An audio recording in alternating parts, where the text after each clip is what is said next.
नमस्ते. नातं विश्वासाचं एक पाऊल आधुनिकतेचं या कार्यक्रमाचा आज 23वा दिवस आहे. आता कांद्याच्या लागवडी झालेल्या, आता पेरणी झालेल्या, आता प्रत्येक शेतकरी कांद्याच्या तणनाशकासाठी येतोय. बाहेरचे गावचे पण शेतकरी भरपूर येत आहे. कांद्याचे तणनाशकाचे रिझल्ट पण खूप छान आहेत. परंतु सगळ्यांनी एक लक्षात ठेवा की कांद्याच्या तणनाशकासाठी आपण जे पाणी वापरतोय ते विहिरीचं असावं.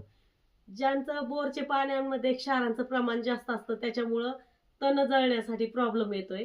मग तुम्ही ज्यांचे विहिरीचं पाणी उपलब्ध नाहीये मग अशांनी जारचं वापरा. पण जारचं जास्त पाणी लागतंय त्यामुळे तुम्हाला पोर्टेबल नाहीये.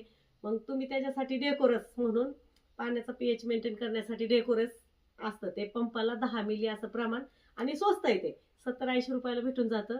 ते घेऊन त्याचा वापर करा. तर तुम्हाला तणनाशकाचा रिझल्ट 100% येणार. परंतु जर तुम्ही पाणी बोरचं वापरलं तर मग थोड्याफार प्रमाणात म्हणजे रिझल्ट गडबड होऊ शकतो.